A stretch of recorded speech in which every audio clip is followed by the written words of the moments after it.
Up and ready to go. All right, awesome. Okay. All right, Neil. So what we're looking at here, it's a new section. We're looking at study unit 3, but it still relates to partnerships. Remember, partnerships are covered in 3 separate study units, and that's why students struggle a bit with it, because there's so many different possible answers, or questions rather, that they can test you on. Okay, so to start off, just to mention here again about the study guide versus the textbook. The textbook is brilliant in terms of being a really good reference when it comes to theory. So they take the theory a step further. They talk about how partnerships are formed. They talk about how partnerships are managed and run. From an accounting point of view, in terms of 1601, the study guide is your main focus in terms of questions that you'll have to complete from a practical point of view. And then we'll obviously look at assignment and past papers to get more practice doing the right level of questions. So we're looking at the textbook reference. For this particular chapter, the changes in ownership. The textbook is actually a better resource than the study guide because they cover more examples when looking at things like a change in ownership. Okay, so on the slide that you have here, you'll see I give you additional workings, okay, that are focused on the actual calculations, okay, because we need to know how to change the actual ownership in terms of who's entitled and how much are they entitled to. Okay, so let's start off with some general questions. The first question is about, what do you think happens if a partnership fails? Is it going to continue? No, I suppose they're bankrupt. Okay, but when we say fail, does the partnership always end because there's bankruptcy, or could it be for other reasons? Well, the one guy can still maybe carry on. He can buy out his partner. Correct. So, is it always related to profitability? No. No, it could be for a whole host of different reasons. Okay, but A and B, if they're running a separate legal entity, would the separate legal entity continue to operate?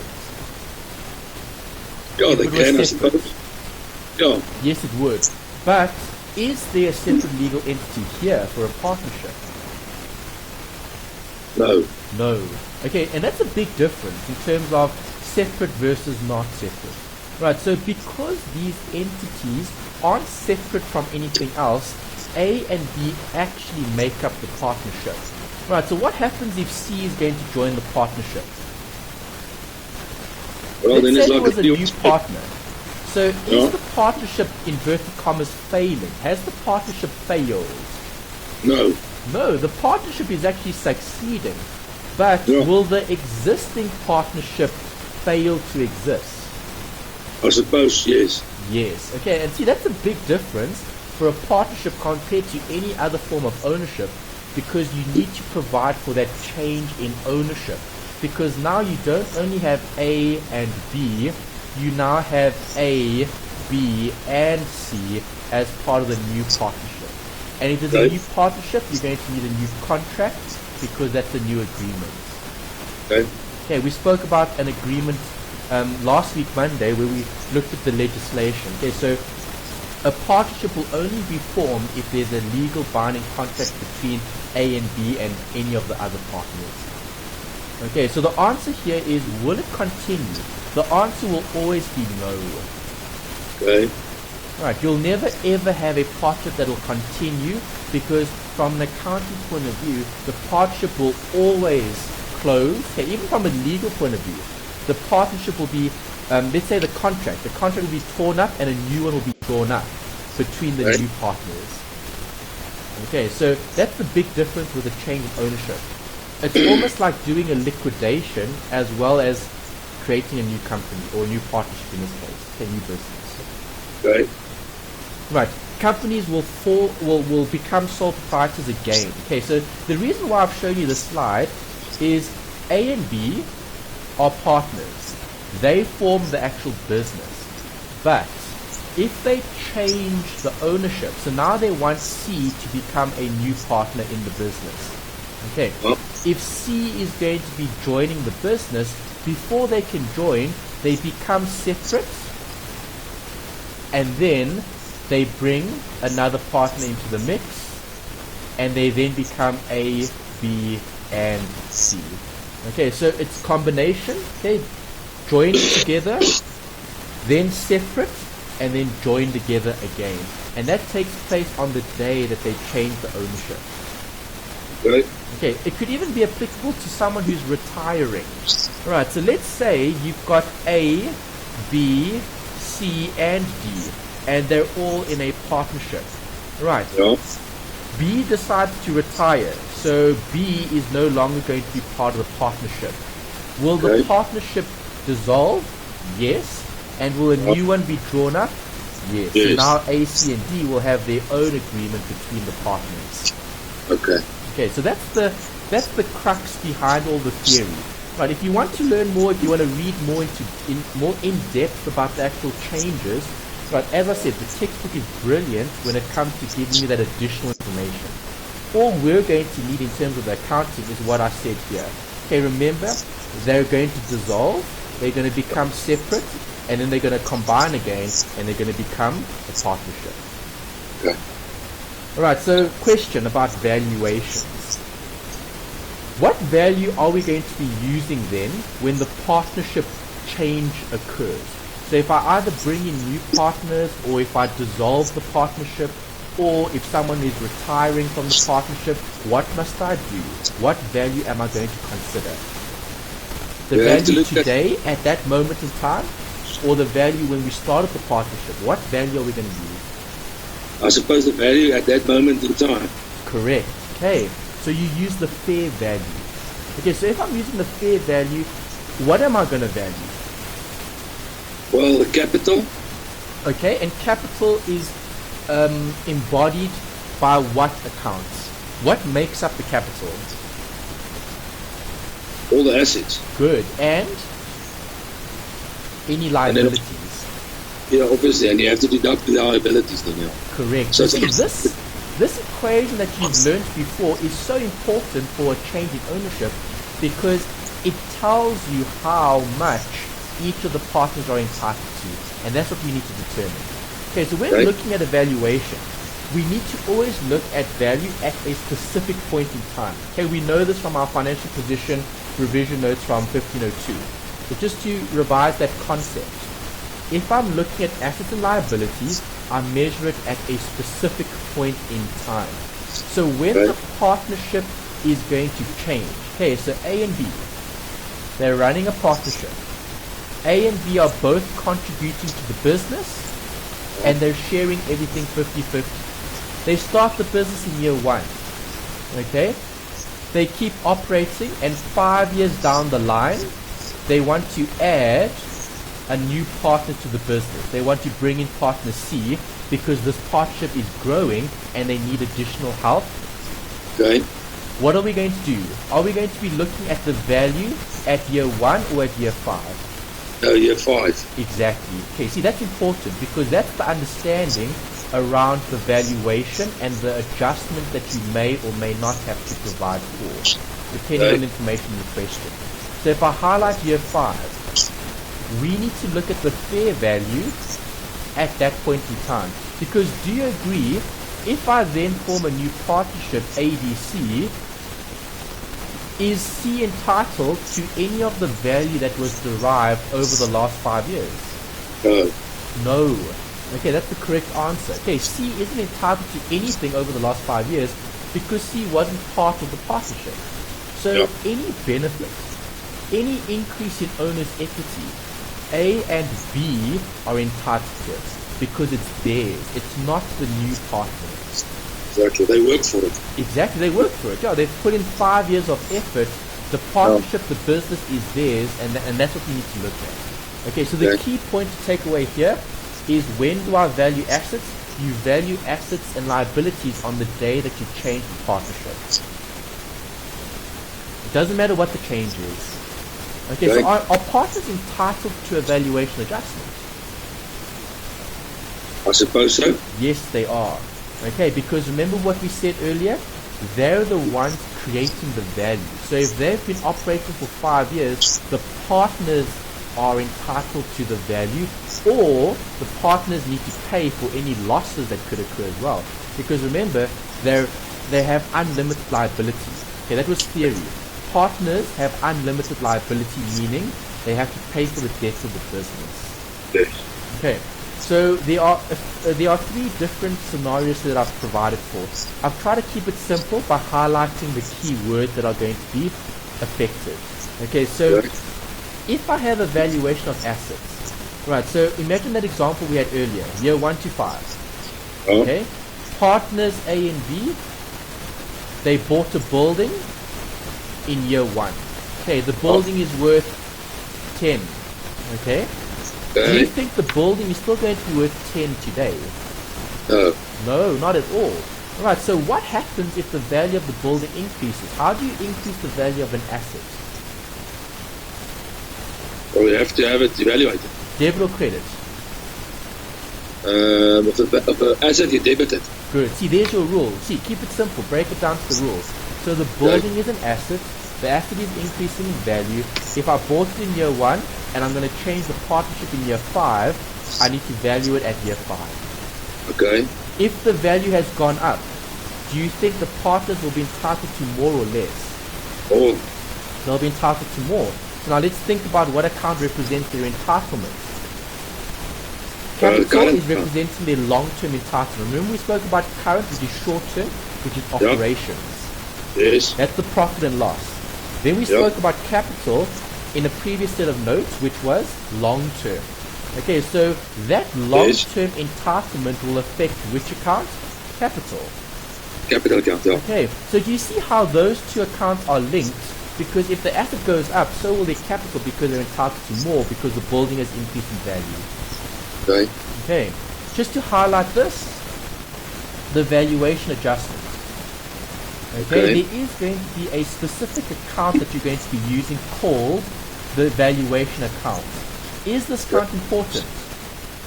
I suppose so. No, not that important, because have a look at this. That debit and credit, do they eliminate themselves? No, I said yes. Yes, it does. Okay, so you don't actually need this account because this account, that debit cancels that credit and you're left with what I've got here in blue. Beautiful. Which is what you need to consider. Okay, that's the main point. Don't worry about the valuation account. You'll see it on the next slide. I've given you a working there, okay, for one of the examples. A valuation account is just an account to show a movement in value that's attributable to the partners. Okay. Okay. Partners' capital will go up if the value increases. The value of the asset will go up if it's worth more today than it was in the past. Yep. Okay. The opposite is true if you have a decrease. Okay, so the exact same thing happens, but now I want you to describe this for me. Why do I have the debit here and why do I have the credit here? Okay, so I've motivated the increase. Can you motivate why we have those accounts as the decrease? Just the blue. Okay, we'll discuss the black just now. Just give me the blue. Why do I debit capital and why do I credit the asset? So obviously if capital goes down you have to debit it. Correct. So see, that's important. See, you know the rule, you can apply it because you've lost value on the asset. Great. Okay. And then just motivate the credit for us. And then if the asset goes up, you credit. Oh, I'm sorry. If the asset goes down, then you credit the asset. Correct. See, if the asset goes down in value, it decreases in value, we credit it, and that automatically gives you the working. Okay, debit, capital, credit, asset. The valuation account you can include, but remember they cancel themselves out because it's just a working account. It's like profit and loss. Profit and loss doesn't have a balance. Appropriation doesn't have a balance. It's a working account. Okay. Okay. And then I've given you another one here, valuation of a liability. Okay, so liabilities can also change value.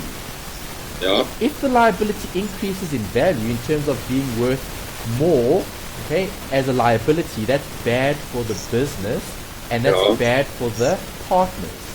So an increase in the value of a liability will decrease their entitlement. And a decrease of entitlement will debit their capital accounts. Okay.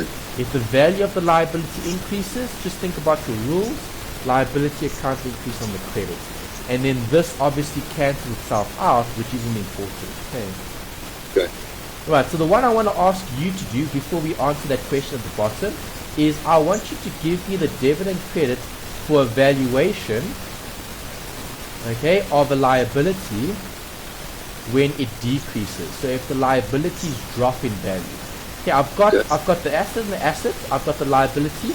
The one that I haven't put here is the liability with a decrease. Okay, so see if you'd be able to identify what do I debit and what do I credit for that one. Okay, you will debit the liability account. Why? Because the liability, the credit's on the right-hand side. If it goes down, you must debit it. Good. See, that's the correct answer in terms of the debit against the liability because it's decreasing. Perfect. Okay. And you will credit the capital account. Good. Okay, so let's understand what we did in terms of the application. Think about this. Who's entitled to the benefit of the business? The owners, the partners. Capital, the owners, correct. So if the liabilities decrease, will they be entitled to more or less? More. They'll be entitled to more. And that's why you're correct here. Debit liability, credit capital. And then if you really wanted to, you could show debit valuation accounts. Okay. Okay, for this one. And you could show credit valuation account for that one. Okay. Okay, does that make sense? Yeah. Alright, so it's just application of the basic rules. Just keep it as simple as you can. Okay, just bring it back to elements, apply them correctly. Okay, then the last question here, which I actually discussed with you earlier, but now I want to see if you understood the concept. Okay, after valuation adjustments, the valuation account must be transferred to the capital account. Why? So after valuation adjustments, the valuation account must be transferred to the partner's capital account. Yeah, why are the partner's capital accounts? I have no idea. It's the long-term growth in their investment or value in the business. Okay. Okay, so remember, capital represents the long-term entitlement. It's not going to be allocated to their current account because that's not day-to-day operations. Okay. It's a change in ownership. It's a valuation of assets and liabilities. Right. Okay. All right, there's an example. I've used this illustration here as a way to describe the example in your textbook on page 77. Okay, example 3.1 focuses on the recording of valuation adjustments. Okay, so the only reason why I've given you this is to show you this, that the valuation account is not important. Okay, because it works itself out, and all I'm going to be affecting is that, the capital, and the accounts that are going to be changing in terms of value. Okay. Alright, so that's the importance of this slide. Okay, but just to describe it to you quickly, let's look at each of the different movements. Okay, so if you go through example 3.1, you'll see they talk about the valuation taking place, and land and buildings are actually worth 12,000 more than it was previously. So is that going to increase the partner's entitlement? Sorry, Anthony, I missed that now. Is that going to increase the partner's entitlement? What? The increase in the building's value? Yes, it will. Yes, it will. Okay, so have a look here. I debit the land and buildings. Oh. Okay, then I credit the valuation. Okay. Right. Oh, yeah. But then Okay. what happens to the valuation? It gets allocated to who? The owners. Exactly. Okay, and now you split it according to the profit share or the agreement. Right, and that is then debited. So there's the debit. And then you've got that, which is the credit. Right, so do you see how the debits and credits here in the middle cancel themselves out? Okay. And you're left with a debit here of 12 and a credit there of 12. And that's the actual adjustment in terms of the valuation. Okay. Okay, and you don't do more than that in terms of the actual adjustment. Okay, so keep it simple. Just focus on what is actually happening to the account. Okay, then just to show something else that example covered was an allowance. What is an allowance for a credit loss? An allowance is a negative asset. Good. So if the allowance goes up, is that good or bad in terms of entitlement? For a credit loss, it's bad. It's bad. Okay, if the credit loss or the allowance goes up, that means you're taking away from the business's worth. Yeah. Okay, so again, just to highlight that, there's the debit. No, wrong side. Okay, there's the credit. and there's the debit. Okay. Okay, and then once you've posted that, then you adjust and you take that across. Okay, so you credit that and then you would debit this. Okay. Right, so you can see how the valuation account actually works itself out. There is no opening, there is no closing balance for valuation. It's always going to be a zero balance account in terms of being a working account. Okay. Okay, capital will either go up or down depending on how much they're entitled to. Alright, last bit of notes here in terms of the actual theory. Okay, and then we'll look at some calculations. Okay, so very important concept here is goodwill. Have you ever heard the word goodwill before? Yes, lots of times. Okay, what does it refer to? Well, in my business, goodwill is if you write off money for the customer's benefit. So you've been battling for 3 years to get him to pay your 500,000 rand, he's not paying, and then you write it off the goodwill. Okay, so interesting. Okay, so in terms of goodwill, you're looking at the application, writing off something that's affecting the business off to one of the separate accounts. Okay, so if we're focusing just purely on the word goodwill, all right, Yeah. do you agree goodwill is something that cannot be measured? And when we did some revision, we spoke about an intangible asset. Okay. What is an intangible asset? Something you can't touch. Correct. So goodwill is something that is either reputation, okay? It could either be maybe the patent or the trademark or factors that influence the actual value of the product or services. Okay, that's Okay. goodwill. Goodwill only arises when? When would goodwill arise for a business? Something that you can't measure. Think about reputation. How do you measure that? You can't. You can't. Okay, You can't. so how do accountants try measure it? They I look don't at know. this. Goodwill recognized at cost. Okay. Okay, so if I'm looking at something at cost, this word refers to what? A purchase. Yep. Okay, so if something costs you something, it's a purchase that you're going to be making. Okay, so when looking at partnerships, when is goodwill going to arise? Only when you have a change in ownership. That's when goodwill arises. Okay. Okay, so let's discuss what goodwill is then for the business. So, if I have A and B are operating. Okay, they've been operating for 10 years. Okay, even longer than the first example we looked at. Do you think this business is going to have some sort of goodwill in terms of its reputation, in terms of its influence or factors that affect the quality of the goods and services? Yeah, definitely. There should be some goodwill. Right, so Yeah. now no one can actually measure that. The only time you can actually measure that is if you have someone who's willing to buy a portion of the business. Okay. Alright, so when C comes into the entity and they're looking at buying a share of the profit or the assets of the business, C is going to have to contribute what to be a partner in the business? Capital. Exactly. Right, and that's what we're going to be looking at in terms of goodwill. So the only time that you'll look at goodwill is when you have purchased goodwill. Okay, so when I buy a particular share of the business, what happens to the worth of that entity? Does it increase or decrease in value? Right, so if C pays a premium for a share of the business, would there be goodwill? Yes. Definitely. Okay, because now C has paid more than what the business is actually worth in terms of its assets and liabilities. Because remember, owner's equity is A minus L. So if I'm buying a portion of the business, I'm buying owner's equity, which comprises of all of those assets and liabilities. Okay. Okay, so from an accounting point of view, what do I need to know? I need to know what type of element it is. So what type of element do you think it is? You've got six to choose from. Capital. Pardon? Capital. Capital. Is this something that the owner has given to the business? No. No. Yes, it is. Yeah. So it's not capital. It's Okay. not money or assets that have been given to the business by the owner. Okay. This is something that someone is willing to pay for or buy as part of the transaction to get a share of the business. There must be income.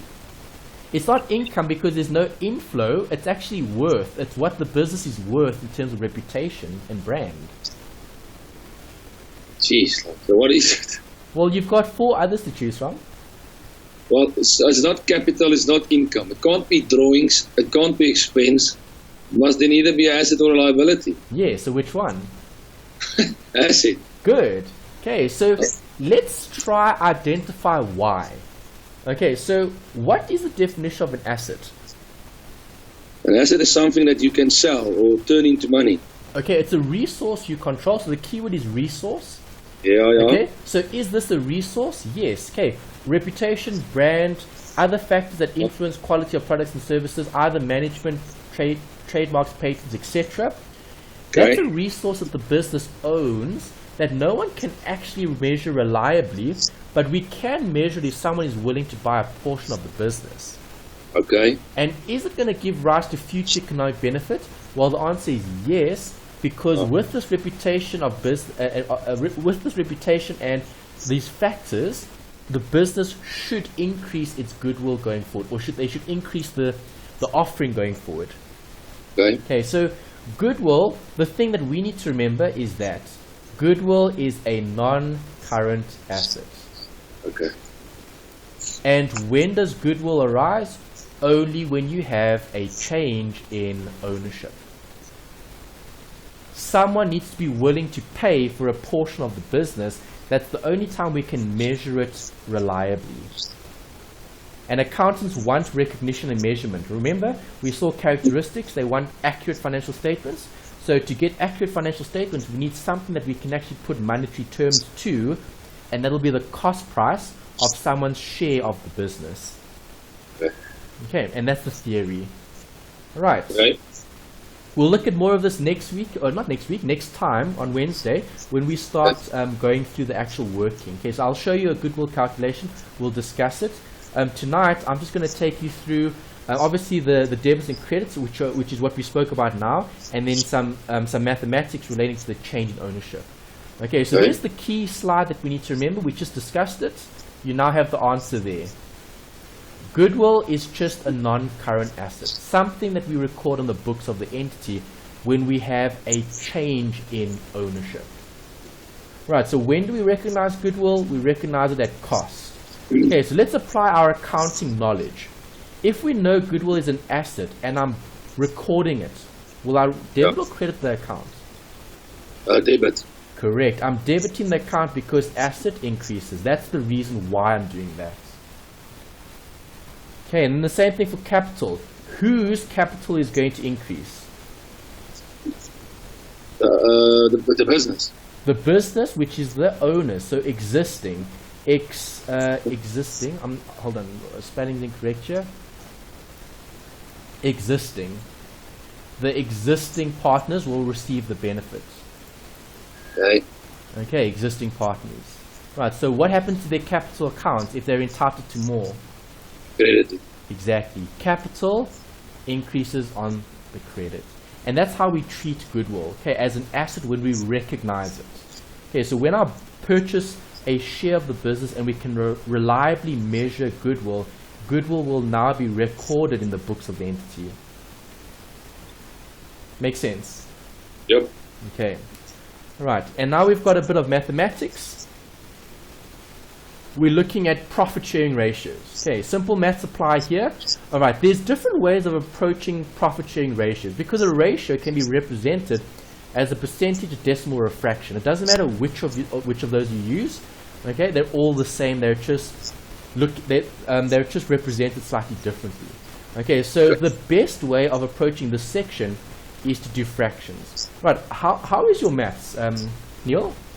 Not too bad. Not too bad. Okay, great. So if your maths is really strong and really good, you can actually almost guarantee, let's say, full marks in a question like this. And from an exam point of view, I have always seen them test something here in terms of a short question. I've never seen them test anything like a long question.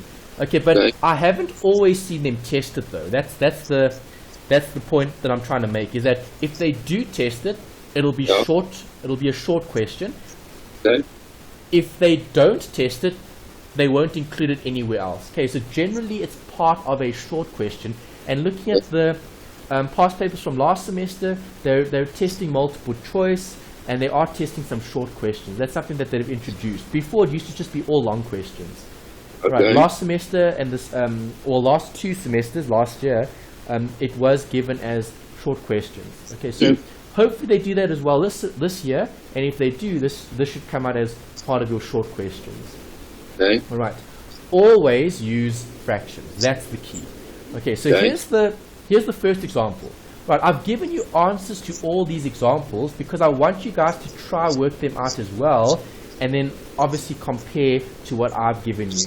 Okay, I'm going to do the first 2 with you. Okay, then you've got some to try on your own. Okay, so the first one that I'm going to be discussing with you here is looking at A and B. Okay, they own a business and they share profits in the ratio of 2 to 3. So if it's 2 to 3, how many parts does the business actually comprise of? 2. No. Not 2. 5. 5. Okay, that's important. So if you've got 2 to 3, the total is actually 5. Okay, and I need that because I need the fraction. So now I'll have A with 2 over 5, and I'll have B with 3 over 5. Do you agree? Yep. 40% and 60%. Yeah. Don't change it to percentages, just use fractions, because percentages and decimals actually make life a lot more complicated when doing this, a change in ownership. Okay, because if you keep it as fractions, you get the final answer as the ratio. You don't have to do any conversion. But if you use percentages and decimals, then you need to convert percentages and decimals back to fractions. And what happens if you get a percentage like this? 33,3 recurring. Well, you know that's a third, right? Yeah. But now some people don't know that's a third. Now how does a student convert that back into this? Oh, yeah, okay. Okay, it becomes problematic. Yeah, okay. Right. Or even if I do something like this, 1,147 recurring. What is that as a fraction? Sheesh. Okay, who knows? No one knows. Yeah, exactly. All right, so now how in the world are we going to convert that decimal or that percentage back into a fraction? It's complicated. Yeah. Okay, and let's say you had 7 partners. If you have 1 over 7 as a fraction, you know 1 over 7 is a recurring decimal. Yeah. And that's a problem. Okay, you've got that 1 over 7 is it's a recurring decimal number. Okay.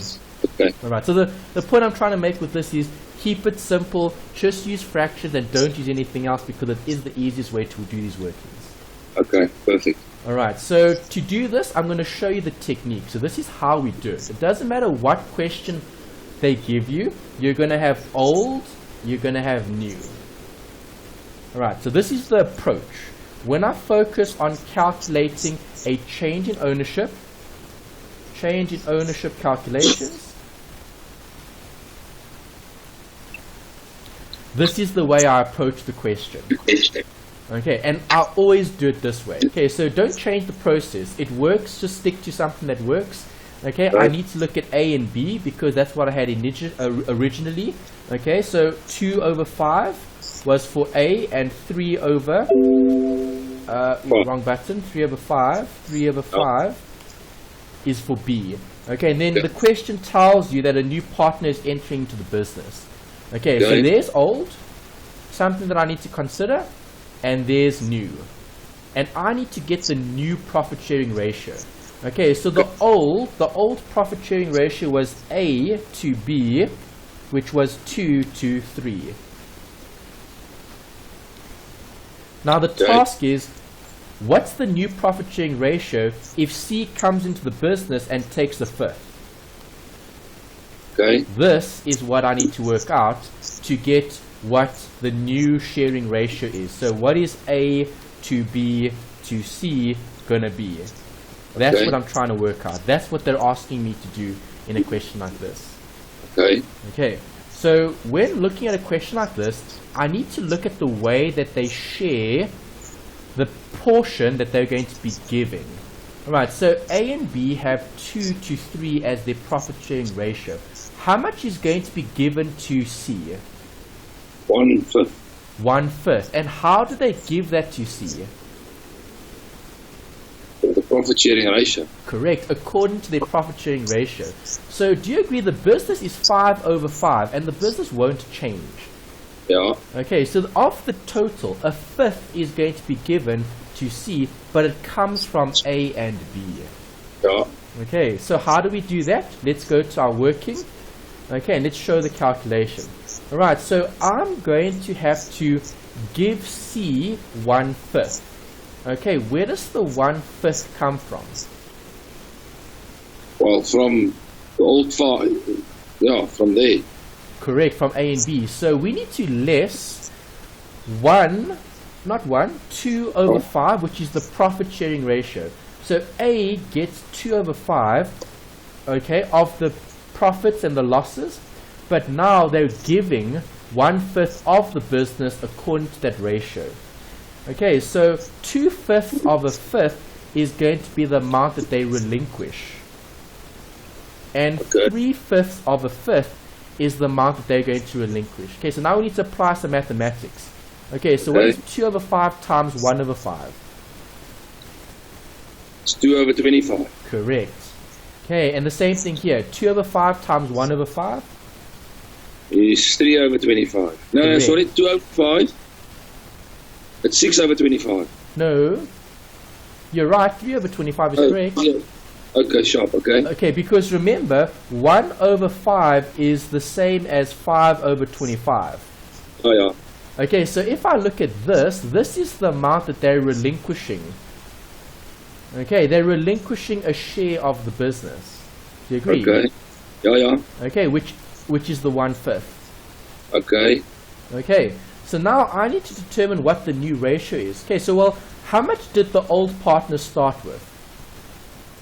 2 out of 5. 2/5 and 3/5 respectively. So now to get the new ratio, I need to take that Yeah. and I need to provide for the difference. So I need to less 2/25 from that one, and I need to do the same for the other partner, because that's how much they're relinquishing of their share of the business. Does that make sense? Yeah. Okay, so now we need some common denominators. So how's your fractions? What would the common denominator be here? 5. No. Lowest common denominator? 25. Oh, 25. Oh, yeah. Okay, yeah. Okay. I just forgot what it means. Alright, so 10/25 minus 2/25 equals 8/25. Right. Do you agree with that? Yeah, I do. Okay, so this is the share that they have left over. Okay, so this amount that I have there is what the owner is entitled to right at the end, after having given a share to the other owner. I see. Okay. Okay, and I do the same thing here. 5 times 3 is 15. 15/25 minus 3/25 equals 12/25. Do you agree with that? 15 less 3. Yeah. Okay, so I'm converting 3/5 into 25s. Yeah, Yes, if I times the denominator by 5, I times the numerator by 5. Yeah, sure. Okay. Okay. Alright, so now I've got 25. Did I have 25 here? No, I've got a fifth. So all I have to do now is convert that to 5/25. Yeah. Right, and that gives me the common denominator. So now do all of those have a 25 in the denominator? Yep. Yes. And then you're left with the ratio. So now you can say 8/12/5 is the ratio for A to B to C. Okay. Okay, so you don't even have to do anything else after that. The fraction gives you the answer. You just need to read it. You don't have to convert. You don't have to do anything. Yeah. Okay. Is that alright? Perfect. Okay. So now we've got another example to look at. Okay, this is I'm going to help guide you through it, but you're going to help me do the working. You're going to tell me what I should do. Okay, so I've got another example in the note that we need to look at. Let's highlight that. Okay, let's save this. Okay, I will send this to you, so you'll get this later on. Okay, just to cover another example. Okay, so there's the answer. We saw it. Now you know how to get it. There's the answer that we should be getting. Okay. Okay, 8 to 12 to 5, A to B to C. Okay. What happens in this example? Well, we've got A and B again. Same profit sharing ratio. So 2 parts to A, 3 parts to B. Total parts? 5. Correct. That's always important. You need to identify the total. Okay. Partner C is going to be added, but now they're relinquishing 50-50. Okay. Okay, so what are we going to do? Well, did the ownership change? No. Still 2 over 5, 3 over 5, right? Okay. How much does C get? 1 over 5. Correct.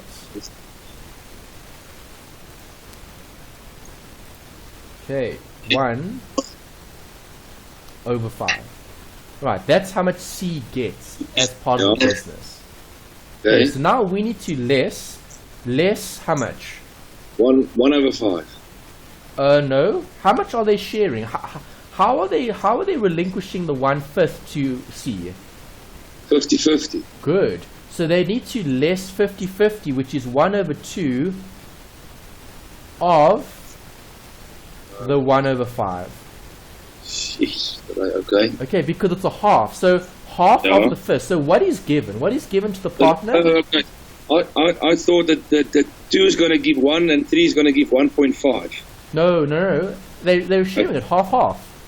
Okay. Okay, the question said they're relinquishing it 50-50. Okay. So what is a half of a fifth? Half of a fifth away. Yeah, what is a half of a fifth? What is half of a fifth? Yes. 0.5 over 5. No, not quite. Okay, 1 times 1 is what? 1. Good. 2 times 5 is what? 10. 10. So a half of a fifth is a tenth. Okay. Okay, just multiply. Multiply the numerator together, multiply the denominator together, that's it. Keep it simple. Okay. Okay, and then you would have the same thing here at the bottom. That's gonna be the same, okay? Yes, because remember, so A gives 1 over 10 and B gives 1 over 10. Basically, that's what we're basically saying, which gives 2 over 10 to C. Okay, perfect. Alright, because that's what the question said. They're relinquishing 50-50. Okay. Do you agree? Yes. Alright, so now the challenge comes in here. Can we get the fractions there? Okay, so what must I do? Well, I need to start with what they had. Yeah. Okay, and then I'm going to subtract what they took away. Yeah.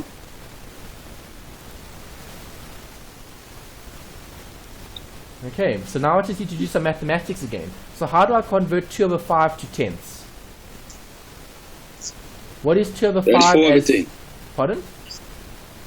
4 over 10. 100%. Okay, so 4 over 10 less 1 over 10 gives me 3 over 10. That's the answer. In terms of the profit sharing ratio that A would have after A has relinquished a share of the business. Okay. Okay. Same thing here. 3 over 5 is the same as what over 10? 6 over 10. Correct. Gives me 5 over 10. Right, and again, that's the final answer that I need to get the profit sharing ratio. Right, obviously I want everything with the same denominator, so this must change to 2 over 10. Yeah. Okay, so now is everything over 10? Yes. So A to B to C, alright, is 3 5, 10. to 5 to 2. Okay, and that's the new profit sharing ratio. So the ratio before was 2 to 3 for A to B. Now we've got 3 to 5 to 2 for A, for B, and for C. Okay, because remember, the business is still the business. You didn't change the number of assets and liabilities. You just brought someone in that contributed a part to the business. Okay, perfect. Okay, is that alright? Perfect. Great. Okay, Neil, so that's it for this week, or for today, in terms of the actual notes that I've got here. Okay, the rest I'm going to cover with you on Wednesday, but I'm going to give you some workings to try. Okay, and the answers are here. I want you to try see if you would be able to do the same calculation I've done with you, okay, for these two. So we're looking at D and E and F. Okay, we've got a ratio. We're splitting the share between the partners based either on profit sharing or based on equally 50-50.